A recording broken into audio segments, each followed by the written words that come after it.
Olha só, Arthur Jorge, Rafaela, nunca perdeu para o Abel, sabia dessa? Sabia. Nunca perdeu para o Abel Ferreira. Que siga assim. Aliás, até o Bernardo estava me alertando lá da Cruzeiro Stats, e aí o Léo na Geral até fez uma matéria completando com os jogos também das categorias de base, lá em Portugal. Então, quando um defendia o Sport, um outro Braga, no caso do Arthur Jorge, eles se enfrentaram 2 vezes pelo campeonato de juniores por lá e com a vantagem do técnico hoje cruzeirense. Em 2012, lá no campeonato divisão de base do Campeonato Português, o Braga venceu o Sport por 3-1 e depois empatou por 1-1 em 2012. E os outros 4 jogos, para completar os 6 aí desse enfrentamento dos técnicos estrangeiros, em 2024, quando o Arthur Jorge era técnico do Botafogo e o Palmeiras já segue no comando aí do Abel já tem um tempinho. E o Botafogo venceu no Campeonato Brasileiro, venceu as 2 no Brasileirão, inclusive. Teve um empate na Libertadores, no jogo de volta das oitavas de final, só que na ida o Botafogo até venceu e acabou eliminando. 6 jogos, 4 vitórias, 2 empates. É só estatística ou, de fato, o Arthur Jorge é melhor que Abel Ferreira? Eu acho que é um treinador que consegue entender melhor a dinâmica do Abel Ferreira, né? E aí ele acaba conseguindo levar, talvez, essa vantagem no confronto. É claro que a gente tem que ponderar também, olhando principalmente para os números ali de Botafogo e Palmeiras, o nível de qualidade técnica e o momento físico daquele time do Botafogo. É um Botafogo que termina o ano campeão do Campeonato Brasileiro e da Copa Libertadores. Inclusive, um desses jogos de Campeonato Brasileiro é o jogo praticamente que sacramenta o título do Botafogo, né? O 3-1 na 36ª rodada da Série A do Campeonato Brasileiro. Esse jogo, se eu não me engano, foi no Allianz Parque. Isso. Se eu não estou enganado. E aí, assim, dá um demonstrativo do nível técnico, claro, que ele tinha em mãos, mas o Arthur Jorge parece ser meio que um nêmesis ali, né, para o Abel Ferreira. Claro que ele vai ter que colocar tudo isso à prova amanhã. A gente torce para que ele dê sequência nesses números aí, que coloque ali a 5ª vitória, talvez. Não é pedir demais. Não, ainda mais para Arthur Jorge, ele vai querer, esse é o pedido, ele vai querer atender com certeza. Agora são 2 treinadores com sucesso no futebol brasileiro, né, Rafa? E a escola portuguesa, de fato, tá melhor do que a brasileira hoje? Nem todos eles vieram aqui e tiveram sucesso, né? Porque a gente olha muito os cases de sucesso, os títulos, e de fato existe uma correlação de grandes trabalhos em grandes clubes e títulos relevantes, mas alguns portugueses vieram aqui e não tiveram sucesso.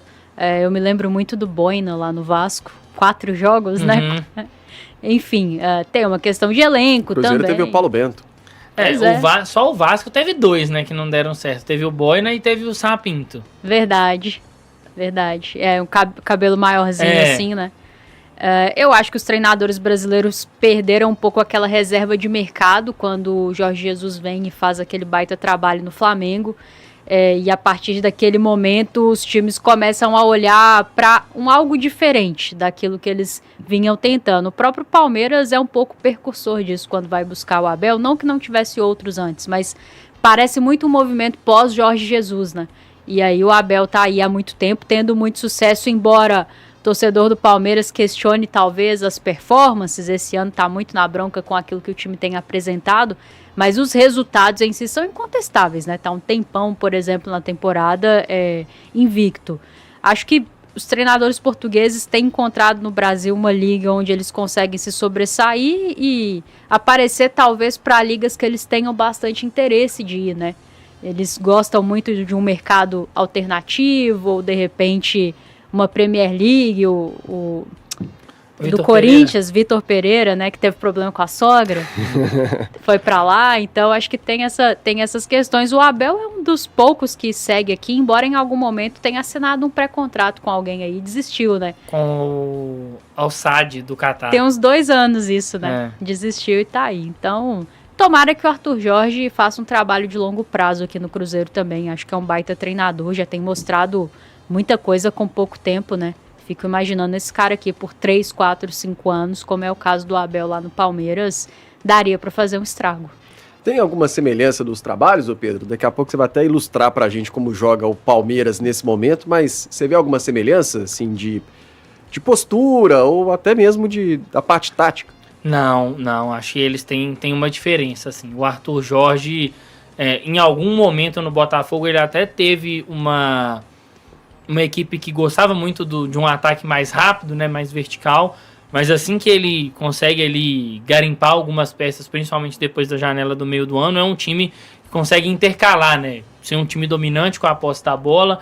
O começo do Abel talvez era um time do Palmeiras muito vertical e que agradava. Hoje o Abel Ferreira tem enfrentado algumas dificuldades, tem até sido sofrido algumas críticas, né? Assim, no sentido de um Palmeiras que tem atletas qualificados, mas que talvez não jogue um futebol tão vistoso. Acho que o Abel hoje ele ainda tem um trabalho que entrega resultados, não à toa ele lidera o Campeonato Brasileiro. No ano passado brigou até onde foi possível pelo Campeonato Brasileiro, chegou na final da Copa Libertadores e acabou perdendo para o Flamengo, mas acho que existe uma diferença. Acho que o ponto, Léo, até falando um pouquinho disso que você perguntou para a Rafa, da escola portuguesa no futebol brasileiro, é que aqueles que tiveram sucesso aqui, eles têm uma coisa em comum, uma predisposição muito grande por controlar quase todos os processos dentro do clube.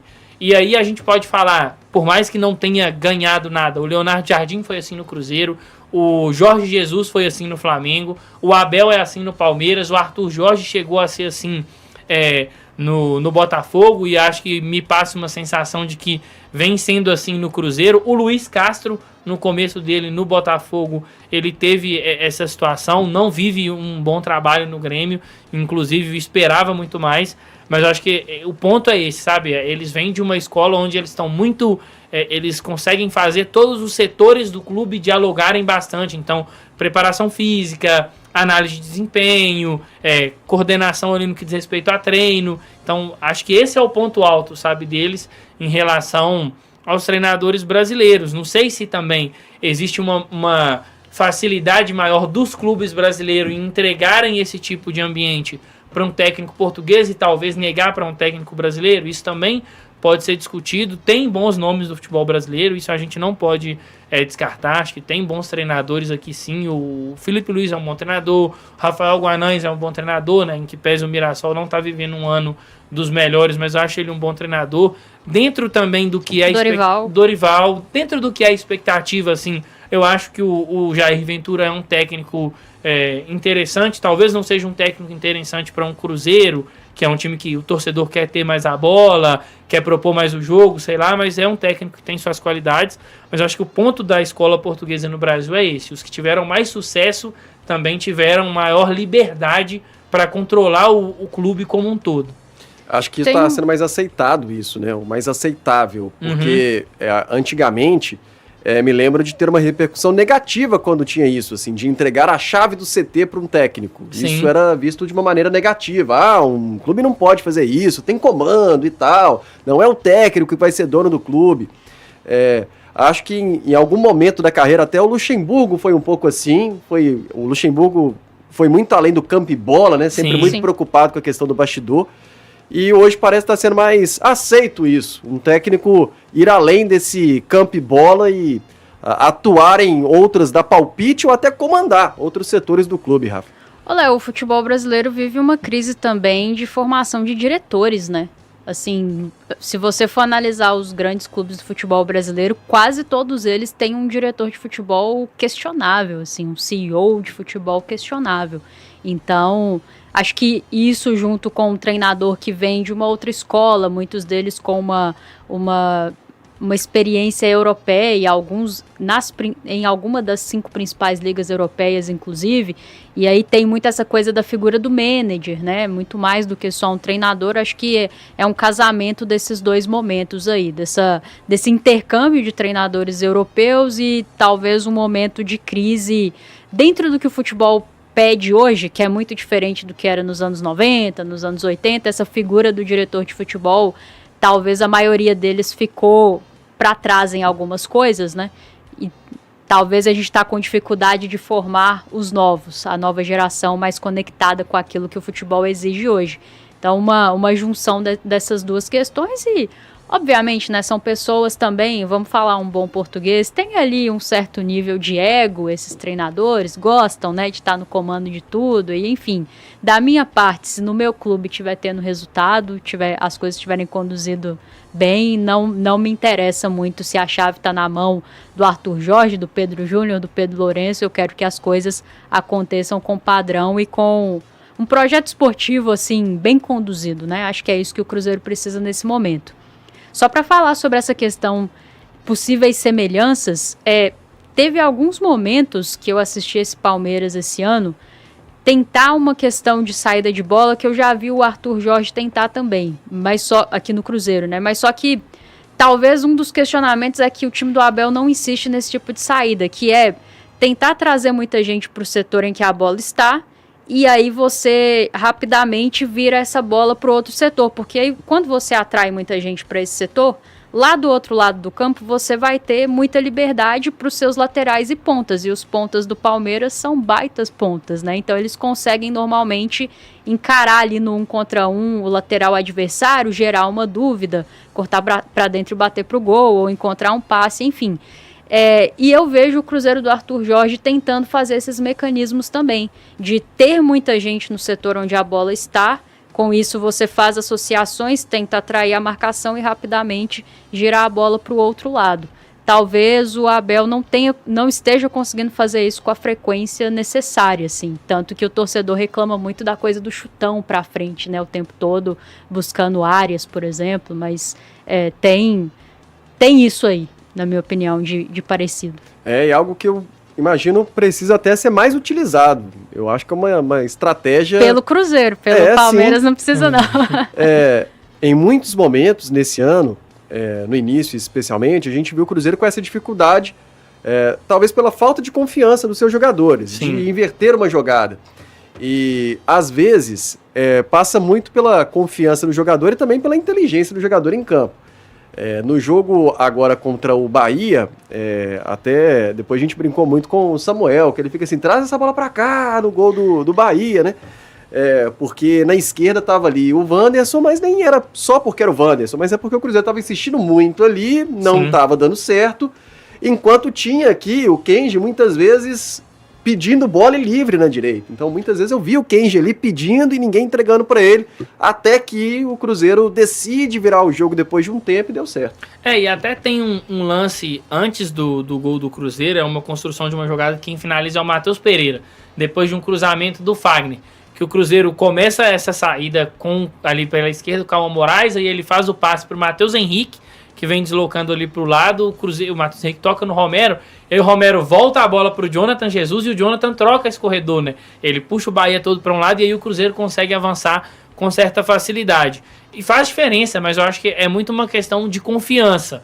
Talvez, acho que no Palmeiras ali, não acho que seja nem confiança, sabe? Em alguns momentos é uma pressa e ao mesmo tempo uma ideia de tentar o tempo inteiro estar colocando o Flaco no jogo, né? Porque o Flaco é um cara que sustenta muito esse jogo esticado, né? Então o Carlos Miguel quebra essa bola lá no ataque, ou o Flaco domina para ele, ou ele consegue preparar a jogada quando ele tá jogando com o Roque, pro John Arias.